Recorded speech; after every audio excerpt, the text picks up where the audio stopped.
King Solomon surpassed all the kings of the world in riches and in wisdom.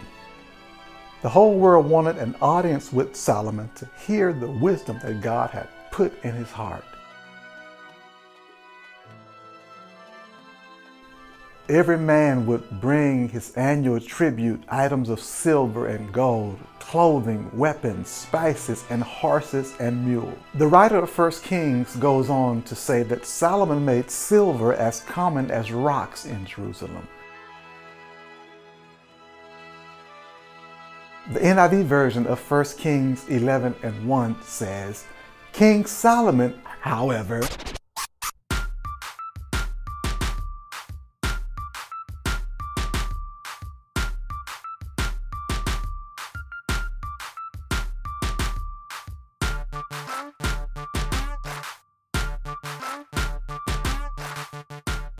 in case you haven't been made aware, we all have a propensity to stray away and be enticed by the things of the world. 1 Kings chapter 11 goes on to say that King Solomon, however, despite his success as king, he loved many foreign women from places that God had already instructed him and the rest of the Israelites not to marry. Nonetheless, Solomon was deeply attached to these women, and the Bible said that he loved them. Over his lifetime, he collected 700 wives and 300 side pieces. And just like God said would happen, they turned his heart away from God. His wives introduced him to other gods so that he was not completely devoted to Yahweh. Look at verses 9 through 11. The Lord was angry with Solomon because his heart had turned away from Yahweh. He had commanded him about this so that he would not follow other gods. But Solomon did not do what the Lord commanded. Then the Lord said to Solomon, since you have done this and did not keep my covenant and my statutes, which I commanded you, I will tear the kingdom from you and give it to your servant. The truth of the matter is we all have a however in our lives, aka a Howie in our lives.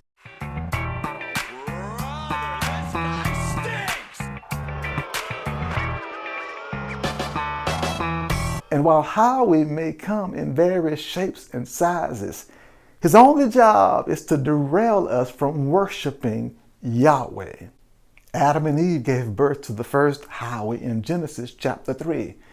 And all consecutive Howies are birthed the same way. Listen, Howie is a product of discontentment and self-interest. He's only there to rob you of confidence.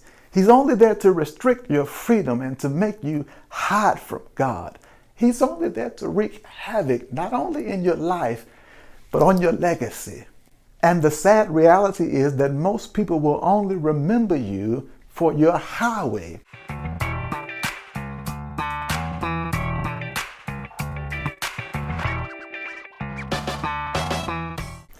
Rather than your holiness. Let's go to Ecclesiastes chapter 1, 16, 17. I said to myself, look, I have amassed wisdom far beyond all those who were over Jerusalem before me. And my mind has thoroughly grasped wisdom and knowledge. I applied my mind to know wisdom and knowledge, madness and folly. I learned that this too is pursuit of the wind. This too is hevel. Let's go to Ecclesiastes 2, 4 through 11. Now listen closely. He says, I increased my achievements. I built houses and planted vineyards for myself. I made gardens and parks for myself, and I planted every kind of fruit in them. I constructed reservoirs of water for myself, from which to irrigate a grove of flourishing trees. I acquired male and female servants and had slaves who were born in my house. I also owned many herds of cattle and flock, more than all who were before me in Jerusalem. I also amassed silver and gold for myself, and the treasures of kings and provinces. I gathered male and female singers for myself, and many concubines, the delights of men. So I became great and surpassed all who were before me in Jerusalem. my wisdom also remained with me. All that my eyes desired, I did not deny them. I did not refuse myself any pleasure, for I took pleasure in all my struggles. This was my reward for all my struggles. When I considered all that I had accomplished and what I had labored to achieve, I found everything to be futile and the pursuit of the wind. Hevel, there was nothing to be gained under the sun. We've been in a 4-week study in Ecclesiastes, and by now all of the low-hanging fruit from the tree has been plucked. Throughout the book, the teacher poses questions, makes observations, shifts between prose and poetry, autobiography, and straight up, in-your-face, Pentecostal preaching. And now, at the risk of adding another layer of complexity to a book that's already kind of hard to follow, I have my own observations about the observer who made the initial observations as rehearsed by the author who's quoting the king who's observing. Bruh. Did you notice in the passage we just read, Ecclesiastes chapter 2, how many times the teacher actually referred to himself? This is my observation now. As a matter of fact, throughout the book, he only uses collective language like our, us, we, them, they, a total of 41 times. And just to be clear, it was rarely in a positive light. He made comparisons with people and animals and fools and said it was better that they had not even been born. On the contrary, though, he uses individualistic language like me, myself, and I more than 245 times. What's the point? I'm glad you asked. A narrow, shallow, inward focus has a tendency to make the world look more grave than it actually is. Hevel, everything is hevel, but especially when you have a low view of others.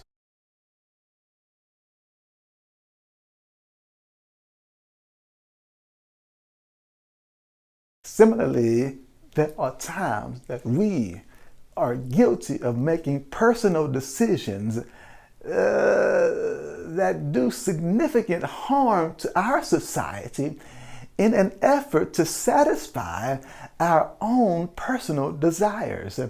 We turn God's creation, watch this, into opportunities for personal advancement and self-gratification. The Reverend Dr. Martin Luther King calls this practice thing-ifying.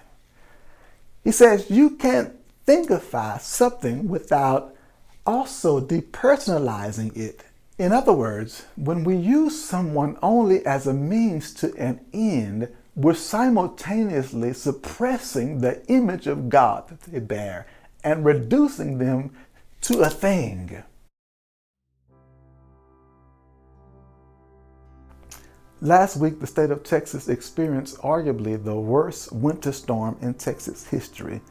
However, utility giant ERCOT prioritized profits over people, and despite having knowledge for over a decade that their systems were totally vulnerable and unprepared for a real winter crisis, they chose to keep their salaries as their main priority, resulting in an estimated 4 million customers being without heat and electricity as temperatures around Texas plunged into single digits.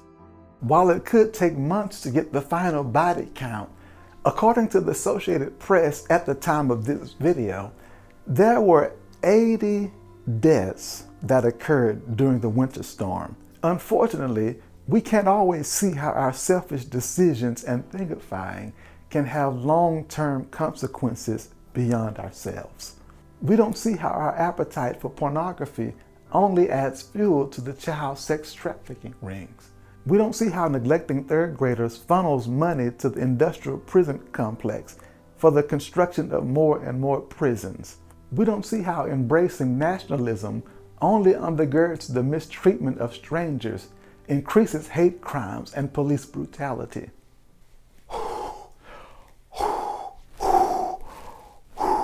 True story. I had 4 slices of pizza last night. Now, I normally stop eating around 9 o'clock to ensure that I have a good night's rest. And it was only 8:15, so I'm like, cool, I'm good. Except that I've forgotten that since I've become older now, it takes a lot longer to process or digest tomato sauce than it used to. I was awakened at 4 a.m. this morning with a burning sensation that went from my belly button to my throat. I had to get up to keep from throwing up. But that was my body's way of expressing disagreement over a decision that my eyes, my nose, and my mouth conspired to make. They made a decision for the whole body without consulting the rest of the members. Y'all ain't saying nothing. Listen, decisions that we think only affect us can end up affecting my mama, my daddy, my friends, my children, my grandchildren, my great-grandchildren. You get the picture. All I'm saying is we have to live in view of other people. And knowing, as Dr. Martin Luther King Jr. said, we are all caught in a network of mutuality, tied in a single garment of destiny. Whatever affects one directly affects all indirectly.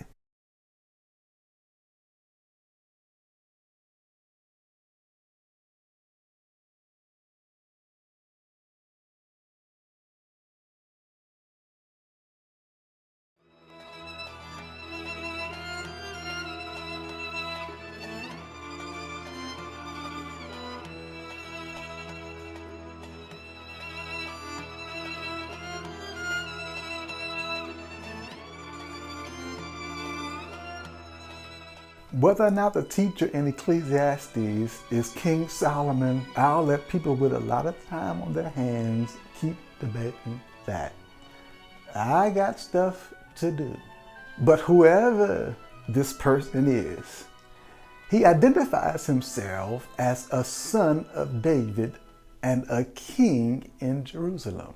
Towards the end of his life, he realizes that he's been consumed with the wrong things, and concluded that wise and foolish people will ultimately suffer the same fate. So what gives? It was a waste of time, he says. But down the road, there would be another son of David. There would be another king in Jerusalem, one within the same bloodline of kings.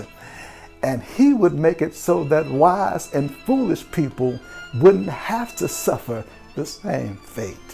As a matter of fact, he would go on to earn the title King of Kings.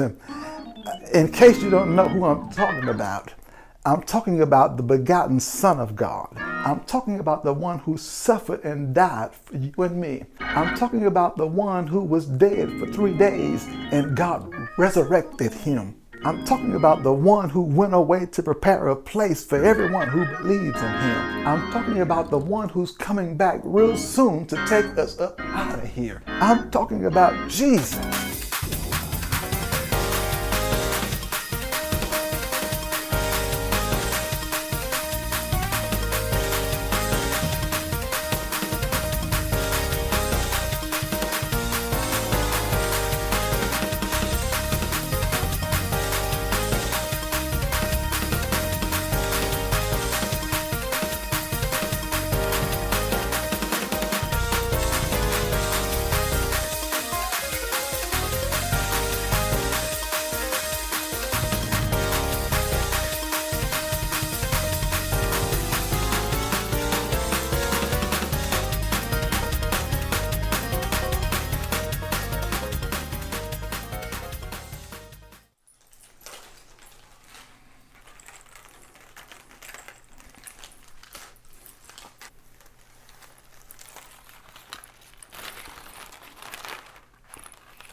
I started collecting badges 21 years ago, and I would put them on, but I don't want y'all to see how big my head is. It may not fit. I guess I'll try it anyway. Let's see. Oh, my God. I started collecting badges as I stepped into ministry full time. And I've been blessed to travel many different places. They don't always get badges, but some places do. And when they do, I like to keep them. There's a story associated with each badge. When I used to hear the term collector, I immediately associated it with a nerdy, thick eyeglass wearing individual carrying a bag full of dead butterflies.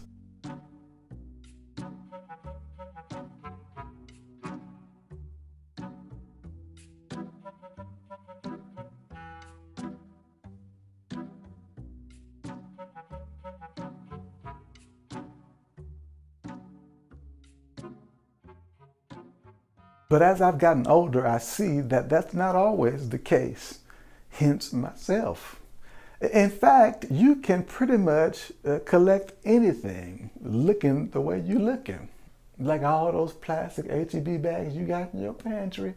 Or like Graham Barker in Australia, who collects belly button lint. Ecclesiastes chapter 1, verse 1. The words of the teacher, son of David, king of Jerusalem. Absolute futility, everything is futile.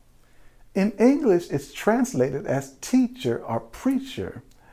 But in the original Hebrew language, you can clearly see that yes, he's a teacher, but he's much more than a teacher.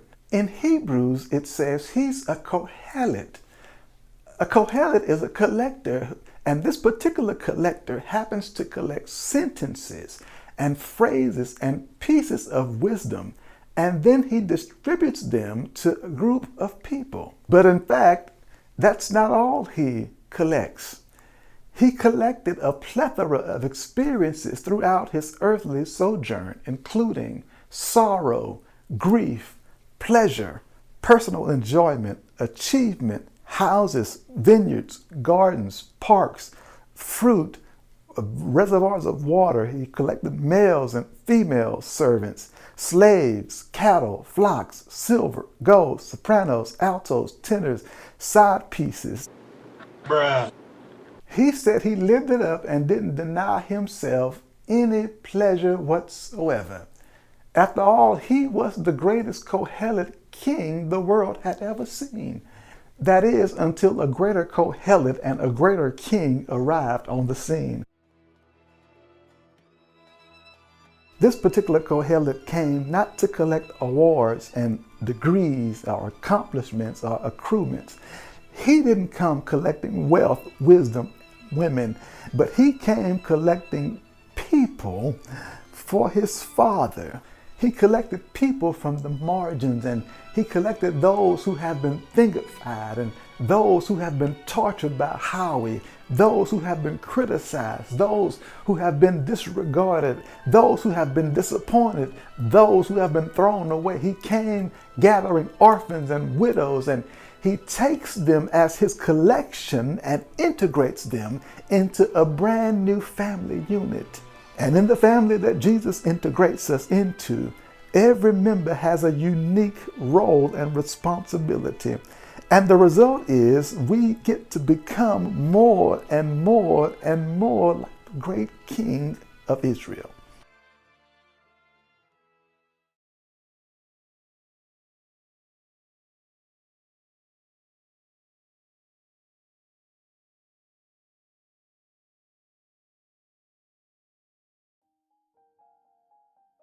A vaporous life is not a reason to live recklessly, but a reason to live more responsibly. A vaporous life should make us want to be more intentional and discriminate with respect to how we spend our time and our energy and how we invest our love. The new Son of David and King of Jerusalem modeled what it looked like to prioritize people over everything else. He came to serve and not just to be served. He came teaching us to pursue the only thing in the whole world that won't end in hevel. Hevel. Everything is hevel. And that thing is love. Prophetic words will cease. Teaching will end. Preaching will end. Wisdom will hit a brick wall. Wealth will dissipate. Wives and husbands will die. But love never fails.